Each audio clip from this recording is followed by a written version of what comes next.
Lima Menara karya Ahmad Fuadi. Mungkin teman-teman juga sudah pernah membaca ya untuk novel ini. Judulnya adalah Negeri Lima Menara, pengarangnya adalah Ahmad Fuadi, kemudian penerbitnya adalah PT Gramedia Pusat Utama. Tahun terbitnya itu tahun 2009, tebal buku tersebut kurang lebih 424 halaman. Nah, novel ini termasuk bestseller ya pada saat awal penerbitan. Karya Ahmad Fuadi ini sukses besar dan mendapat sambutan yang sangat luar biasa dari para pembaca.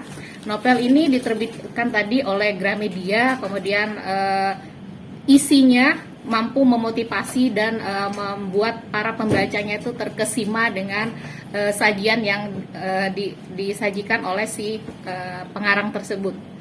Novel Negeri Lima Menara ini juga telah diangkat menjadi sebuah film layar lebar dengan judul yang sama pada tahun 2012. Novel ini merupakan novel pertama dari trilogi. Novel keduanya berjudul Ranah Tiga Warna, kemudian novel ketiganya berjudul Rantau Satu Muara.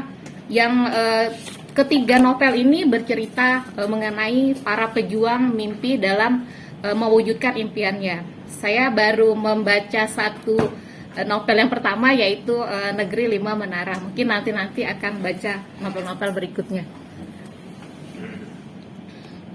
Nah, dalam novel ini sebenarnya mengisahkan kisah hidup dari si pengarang itu sendiri ya, tapi diadaptasi ke dalam sebuah novel ya kan. Nah, dalam novel ini bercerita tentang kehidupan 6 sekawan atau 6 santri dari daerah yang berbeda. Mereka menuntut ilmu di sebuah pondok madani namanya di Ponorogo, Jawa Timur sana, yang jauh dari dari rumah, dan mereka berhasil mewujudkan mimpi menggapai jendela dunia. Nah, ke-6 sekawan itu mereka adalah Alip Fikri dari Sumatera Barat ya, dari Maninjau, kemudian ada lagi Raja Lubis dari Medan, kemudian Said Jupri dari Surabaya, Dul Majid dari Sumeneb, dan ada Atang dari Bandung, kemudian ada Baso Salahuddin dari Goa ya, Makassar sana.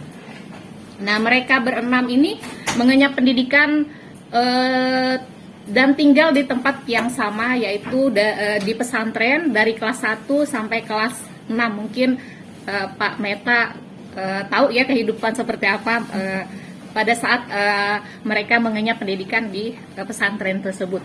Nah, persahabatan ke-6 orang ini kian hari mereka semakin akrab dan memiliki kegemaran yang sama, yaitu duduk di bawah menara pondok madani tersebut. Dari kegemaran yang mereka alami tersebut, mereka menyebut diri mereka itu sebagai sohibul menara ya. Nah, di dalam novel ini karena memang cukup tebal Bapak Ibu ya, di awalnya menceritakan tentang tokoh utamanya, yaitu Alip ya, yang berasal dari Minangkabau, Bukit Tinggi. Nah, ketika Alip duduk di MTS ya, sederajat dengan SMP, Alip ini punya teman yang bernama Randai. Nah, Randai ini merupakan teman dekat dan juga rival Alip dalam belajar ya. Jadi mereka itu selalu bersaing untuk meraih yang terbaik ya. Nah, mereka mendapatkan nilai tertinggi dan juga mendapatkan tiket untuk masuk SMA favorit, dan juga kemudian untuk masuk ke perguruan tinggi yang mereka impikan, yaitu masuk ke ITB. Nah, selepas lulus si Alip ini dinasehati oleh Ama ya. Ama itu sebutan panggilan ibu untuk daerah Minang ya.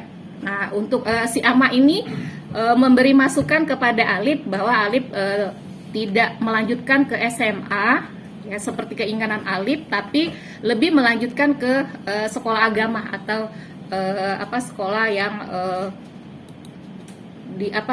lebih memilih ke bidang agama, karena si Ama ini menyarankan bahwa Alip menyarankan jadilah ahli agama seperti Buya Hamka ya. Sementara Alip punya cita-cita ingin masuk ITB dan menjadi seperti Pak Habibie pada saat itu ya. Nah, Alip merasa sedih dan galau pada saat itu. Dia mengurung diri di kamar karena keinginan untuk masuk SMA itu tidak disetujui oleh orang tuanya. Nah, pada saat si Alip ini lagi galau, ya, datanglah surat dari mamangnya, ya, atau pamannya bernama Pak Etek Gindo yang sedang menempuh pendidikan di Mesir. Nah, dalam suratnya itu si paman ini menyarankan atau menawarkan sekolah agama yang berada di Pulau Jawa.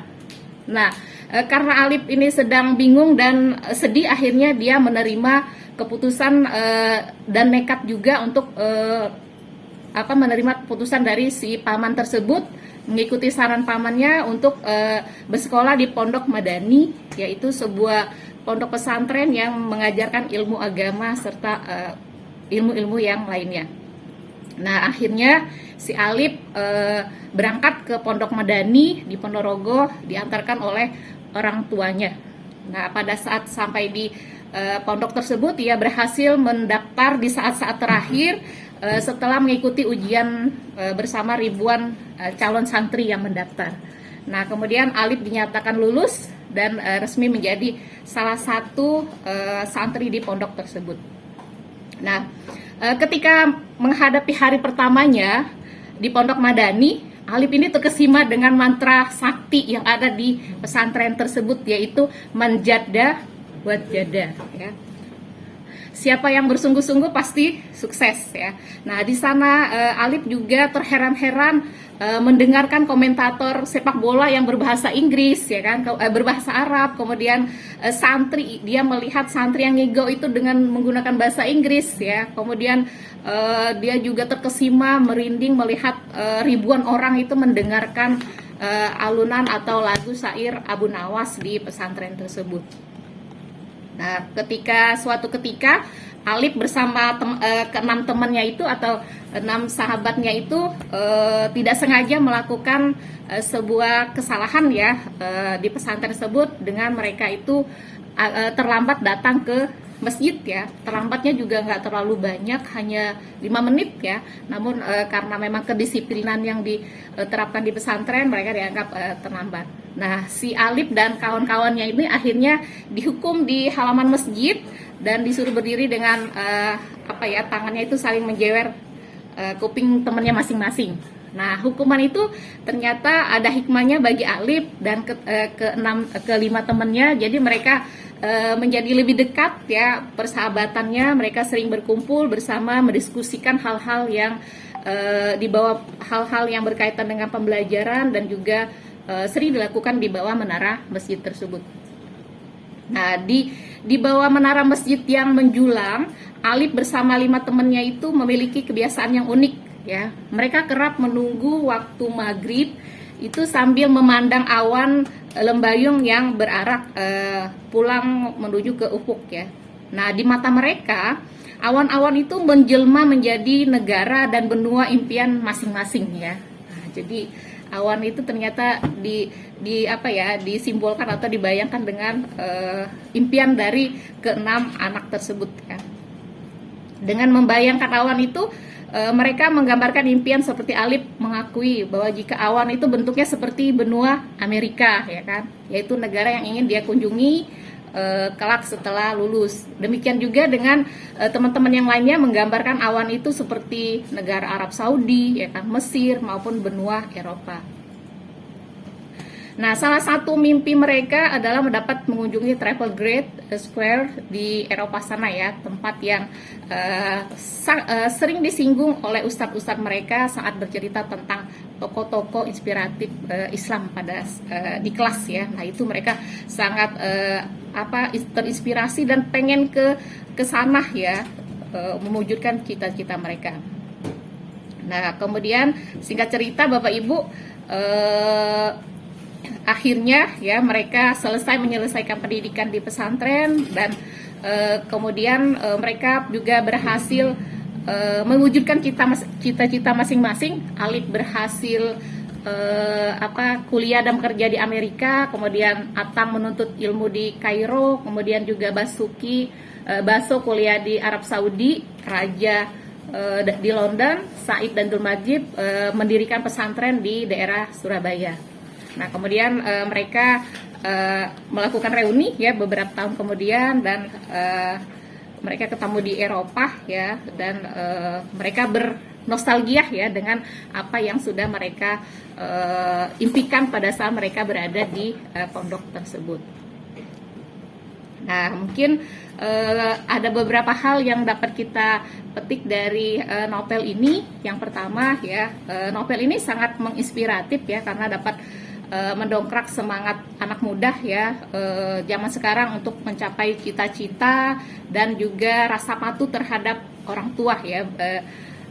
Si Alif ini berani mengorbankan cita-citanya demi mengikuti keinginan dari orang tua. Kemudian cerita ini juga bercerita tentang bagaimana kita menggapai cita-cita yang tinggi, dan juga menceritakan tentang hubungan persahabatan yang dapat jadikan contoh bagi pembacanya. Kemudian di novel ini juga mengubah pola pikir dan meruntuhkan stigma kalau belajar di pesantren itu hanya mempelajari hal-hal yang berkaitan dengan agama ya. Ternyata karena ini adalah pesantren modern, jadi bahkan mungkin lebih ya untuk pembelajaran di pesantren itu membahas hal-hal yang seperti bahasa Inggris ya, bahasa Arab, dan bahasa-bahasa yang lainnya.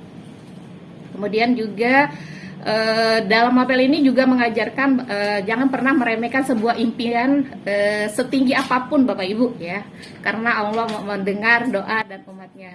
Jadi kita harus berdoa dan juga harus berusaha. Di novel ini juga banyak pesan-pesan dan makna religiusnya, dan yang tidak kalah penting mantra sakti dari para santri di pondok tersebut, yaitu manjada wajadah ya. Jadi itu mungkin kalau kita sungguh-sungguh pasti kita akan sukses ya. Nah, yakinlah bahwa Allah telah memberikan kesuksesan untuk hambanya yang mau berusaha. Kemudian terakhir mungkin kalau kekurangan tidak ada ya, hanya pada saat kita membaca di dalam novel ini banyak menggunakan bahasa Arab ya. Jadi kadang bahasa Arabnya itu tidak diterjemahkan, dan juga menggunakan bahasa Minang ya. Mungkin itu bagi kita pembaca awam ini agak susah untuk menerjemahkan. Mungkin itu saja book review dari saya. Terima kasih. Assalamualaikum warahmatullahi wabarakatuh.